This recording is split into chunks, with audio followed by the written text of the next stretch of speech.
கல்யாணத்துக்கு முன்னாடி வரைக்கும் இந்த பர்த்டேனா ரொம்ப ஸ்பெஷல். ஆமா தானே?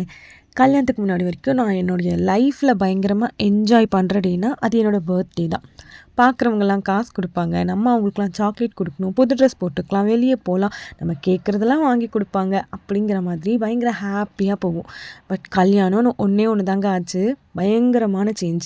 லைஃப்பில் இவ்வளோ பெரிய சேஞ்ச் வரும் அப்படின்னு தெரிஞ்சிருந்தா நான் கண்டிப்பாக கல்யாணம் பண்ணியிருக்கவே மாட்டேன். என்ன மாதிரி தான் நீங்களும் யோசிக்கிறீங்களா அப்படின்னு சொல்லுங்கள். எனக்கு என் ஹஸ்பண்ட் கிட்டேயோ என்னோடய லைஃப்லேயோ எந்த பிரச்சனையும் இல்லை.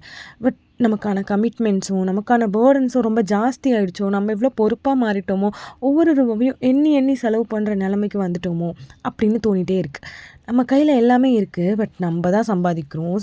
நம்ம வேஸ்ட்டாக செலவு பண்ணக்கூடாது, ஈஸியாக எல்லாத்தையும் வாங்கிடக்கூடாது, யோசிக்கணும்.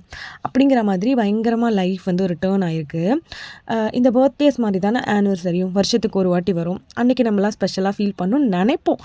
பட் கல்யாணம் ஆயிடுச்சுங்கிற ஒரே காரணத்துக்காக அன்றைக்கும் நமக்கு வேலை இருக்குது, எல்லா வேலையும் செஞ்சுட்டு நம்ம ஒரு கோயிலுக்கு போயிட்டு வந்தால் அதுவே பெரிய விஷயம் அப்படிங்கிற மாதிரி லைஃப் மாறிடுச்சு.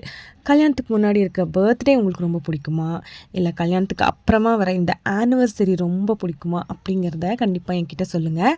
என் லைஃப்பில் எனக்கு ரொம்ப ஸ்பெஷல்னால் அது என்னுடைய பர்த்டே தான். இப்போவும் நான் என் ஹஸ்பண்ட்டை சொல்வேன், பர்த்டே அன்றைக்கி மட்டும் என்னை எந்த வேலையும் வாங்காதீங்க, என் பர்த்டே எனக்கு ரொம்ப பிடிக்கும், அன்றைக்கி என்னை ஸ்பெஷலாக ட்ரீட் பண்ணுங்கள் அப்படின்னு சொல்லிகிட்டே இருப்பேன். அது நடக்குதோ நடக்கலையோ அட்லீஸ்ட் அதுக்கு அவர் ட்ரை பண்ணுவார். இந்த மாதிரி உங்கள் ஹஸ்பண்டுமான்னு